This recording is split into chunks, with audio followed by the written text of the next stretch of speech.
ओम श्रीं शे नमः। ओम श्रीं शे नमः। ओम श्रीं शे नमः। राधे राधे मेरे प्यारे भाइयों बहनों माताओं व बंधुओं, संस्कार की बातें चैनल में आपका स्वागत है। बंधुओं, आज माघ मास बड़ा शुक्रवार मैं आपको सुना रही हूँ महालक्ष्मी की कथा। बंधुओं, जो मनुष्य भी शुक्रवार के दिन महालक्ष्मी की कथा को सुनते हैं, महालक्ष्मी उनके जीवन में स्थायी रूप से वास करती हैं। बंधुओं, पूर्ण विश्वास सच्ची निष्ठा के साथ माघ मास में बड़े शुक्रवार के दिन महालक्ष्मी की इस कथा को सुने और अपने जीवन में पूर्ण सुख प्राप्त करें। बंधुओं, यदि आपने YouTube चैनल संस्कार की बातें अब तक सब्सक्राइब नहीं किया तो जरूर करें और बेल आइकन दबाना ना भूलें, ताकि आपको हमारी आने वाली सभी वीडियोस की जानकारी सबसे पहले हो सके। बोलो महालक्ष्मी माता जी की जय हो। श्री सूत जी कहते हैं, सब पातकों का नाश करने वाले जटा तीर्थ में स्नान करके विशुद्ध चित्त वाला पुरुष लक्ष्मी तीर्थ को जाए। जो जो कामना मन में रखकर मनुष्य लक्ष्मी तीर्थ में स्नान करता है, वह सब प्राप्त कर लेता है। लक्ष्मी तीर्थ बड़ा भारी दरिद्रता की शांति करने वाला, महान धन धान्य की समृद्धि देने वाला, बड़े बड़े दुखों का नाश करने वाला, महान वैभव को बढ़ाने वाला है। वह स्वर्ग और मोक्ष देने वाला, महान ऋण से छुटकारा दिलाने वाला, श्रेष्ठ पुत्र प्रदान करने वाला है। ब्राह्मणों, इस प्रकार यह लक्ष्मी तीर्थ का महात्म बतलाया गया है। इस तीर्थ में स्नान करने के बाद अग्नि तीर्थ को जाए, वह महापुण्य में और महापातकों का विनाशक है।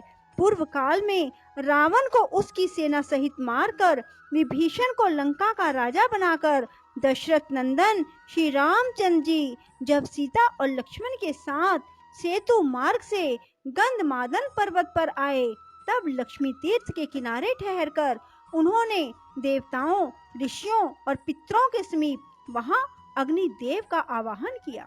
तब लक्ष्मी तीर्थ से कुछ दूर पर अग्निदेव महासागर से ऊपर उठे और मानव रूपधारी श्री रघुनाथ जी को देखकर इस प्रकार बोले, राम, राक्षसों को भय देने वाले महाबाहु श्री राम, आपने जो रावण का वध किया है, वह जानकी जी के पातिव्रत्य धर्म के बल से ही संभव हुआ है। यह बात सत्य है, सत्य है, सत्य है।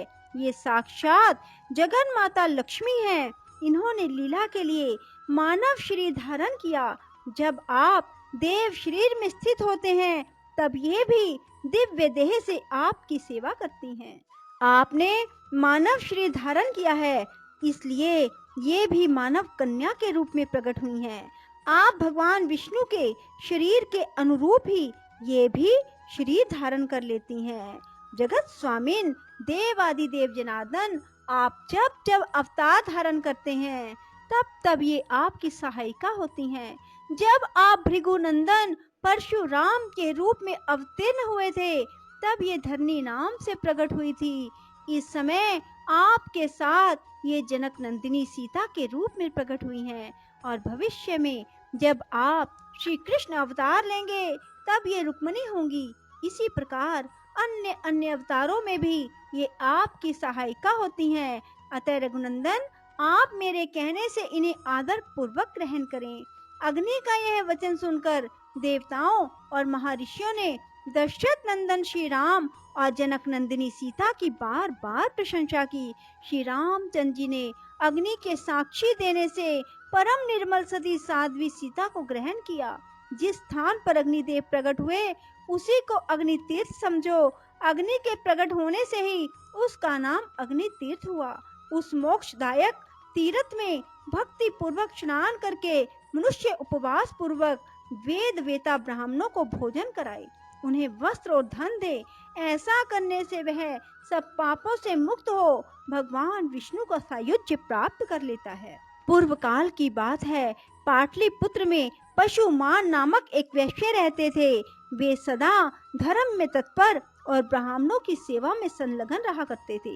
सदा कृषि और गौ रक्षा करते हुए पशुमान बाजार की गलियों में धर्मतः सुवर्ण आदि का विक्रय किया करते थे। उनकी 3 स्त्रियां थी जो सदा पति की सेवा में लगी रहती थी। उन तीनों स्त्रियों से सुपन्य आदि 8 पुत्र उत्पन्न हुए। वे जब 5 वर्ष के हो गए तब उन्हें कर्तव्य की शिक्षा दी जाने लगी। वे धीरे धीरे खेती, गोरक्षा और व्यापार का काम भली भांति सीख गए। सुपन्य आदि 7 पुत्र पिता की बात सुनते और पशुमान जो कहते उस कार्य को तत्काल पूरा करते। उन्होंने सोने के कारोबार में भी अत्यंत कुशलता प्राप्त कर ली। किंतु वैश्य का 8वां पुत्र दुष्पन्य बचपन से ही खोटे मार्ग पर चलने लगा। वह पिता की बात नहीं सुनता था। दुष्पन्य बाल्यकाल से ही बालकों को सताया करता था। पशुमान ने उसे दुष्कर्म परायण देखकर भी यह नादान है ऐसा कहकर उसकी उपेक्षा कर दी।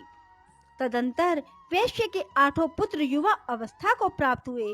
8वां पुत्र दुष्पन्य नगर के बालकों को दोनों हाथों में पकड़ लेता और कुआं, नदी या तालाब में फेंक देता। उसके इस दुष्ट चरित्र को कोई नहीं जानता था। जल में उनका शव देखकर लोग उनका संस्कार करते थे। तब पुरवासियों ने आकर राजा से यह वृतांत निवेदन किया। उसका वचन सुनकर राजा ने ग्राम रक्षकों को बुलाया और आज्ञा दी, बालकों की मृत्यु का क्या कारण है इसका पता लगाओ। ग्राम रक्षक बालकों के मारे जाने के रहस्य का पता लगाने लगे, किंतु बहुत खोज करने पर भी उन्हें उन बाल घात का पता नहीं लगा। वे डरते हुए राजा के पास गए। बोले, महाराज, हम बहुत खोज करने पर भी यह ना जान सके कि कौन इस नगर में रहकर निरंतर बालकों की हत्या करता है। तदंतर किसी समय वह वैश्य बालक अन्य 5 बालकों के साथ कमल निकालकर ले जाने के बहाने सोवर के निकट गया। वहां उसने उन बालकों को जबरदस्ती पकड़कर पानी में डुबो दिया। वे बालक चीखते चिल्लाते रहे तो भी उस क्रूर आत्मा ने उन्हें कंठ तक पानी में ले जाकर डुबो दिया। उन सब को मरा हुआ जानकर दुष्पन्य शीघ्र अपने घर को चला गया।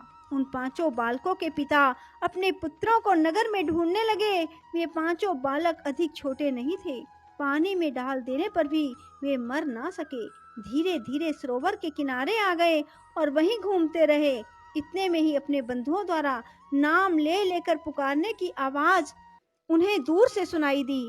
तब उन्होंने भी जोर से बोलकर उत्तर दिया। बालकों की आवाज सुनकर उनके पिता सरोवर के तट पर गए। वहां उन्हें जीवित देखकर उन सबको बड़ा हर्ष हुआ। फिर पिता ने पूछा, तुम्हारी दशा क्यों हुई? तब बालकों ने दुष्पन्य के उस दुष्कर्म का वृतांत अपने बंधुओं को कह सुनाया। यह बात जाकर पुरवासियों ने राजा को इसकी सूचना दी।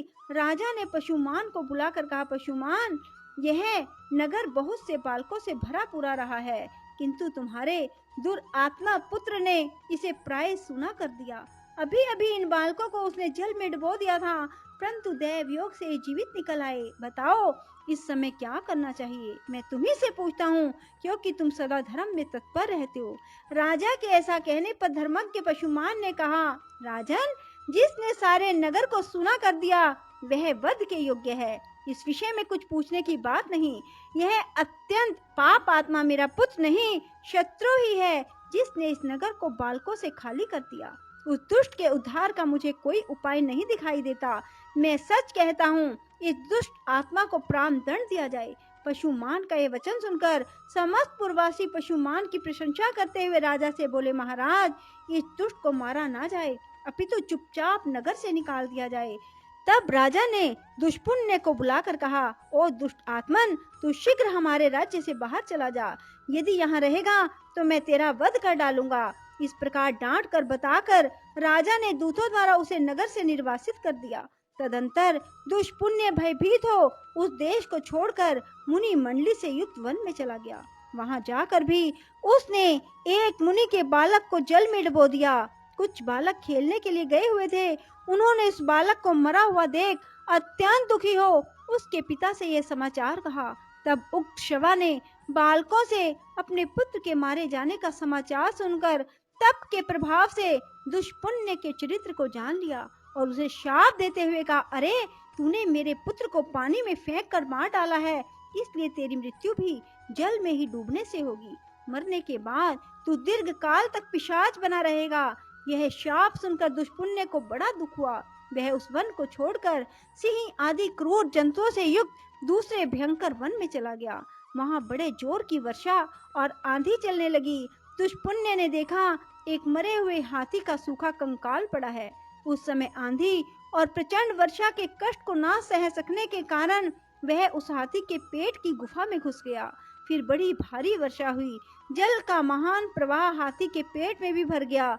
हाथी का शव उस महाप्रवाह में बहते बहते समुद्र में चला गया। दुष्पुण्य उस जल में डूबकर क्षण भर में प्राणहीन हो गया।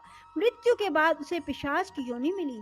भूख प्यास से पीड़ित होकर वह भयानक रूपधारी पिशाच अनेक प्रकार के दुख सहता हुआ गहन वन में रहने लगा। एक वन से दूसरे वन में दौड़ता और कष्ट भोगता हुआ वह क्रमशः दंडक अरण्य में आया। वहां उसने उच्च स्वर से पुकार लगाई, हे तपस्वी महात्माओं, आप लोग बड़े कृपालु और सब प्राणियों के हित में तत्पर रहने वाले हैं। मैं दुख से अत्यंत पीड़ित हूँ, अतः मुझे अपनी दया दृष्टि से अनुग्रहित करें। पूर्व काल में मैं पाटलिपुत्र नगर में पशुमान का पुत्र दुष्पुण्य नामक वैश्य था। उस समय मैंने बहुत से बालकों की हत्या की। अब मैं पिशाच योनि को प्राप्त हुआ हूँ। भूख प्यास सहन करने की मुझ में शक्ति नहीं रह गई, अतः आप लोग कृपा करके मेरी रक्षा करें। तपोधनों, जिस प्रकार मैं पिशाच योनि से छूट जाऊं वैसा प्रयत्न करो। पिशाच का यह वचन सुनकर तपस्वी मुनियों ने महर्षि अगस्त्य जी से कहा, भगवान, इस पिशाच के उद्धार का कोई उपाय बताओ। तब अगस्त्य जी ने अपने प्रिय शिष्य सुतीक्ष्ण को बुलाकर कहा, वत्स सुतीक्ष्ण, तुम शीघ्र गंधमादन पर्वत पर चले जाओ। वहां सब पापों का नाश करने वाला महान अग्नि तीर्थ है। महामते, उस पिशाच के उद्धार के उद्देश्य से तुम उस तीर्थ में स्नान करो। अगस्त्य जी के ऐसा कहने पर सुतीक्ष्ण जी गंधमादन पर्वत पर चले गए और अग्नि तीर्थ में जाकर पिशाच के लिए स्नान का संकल्प करके वहां उन्होंने 3 दिन तक नियम पूर्वक स्नान किया। फिर रामनाथ आदि तीर्थों का सेवन और स्नान करके श्रेष्ठ ब्राह्मण सुतीक्ष्ण जी अपने आश्रम पर लौट आए। उस तीर्थ में स्नान के प्रभाव से वह पिशाच शीघ्र ही दिव्य देह को प्राप्त हुआ और सुतीक्ष्ण, अगस्त्य और अन्य तपोधनों को बार बार प्रणाम करके उनकी आज्ञा ले प्रसन्नता पूर्वक स्वर्गलोक को चला गया।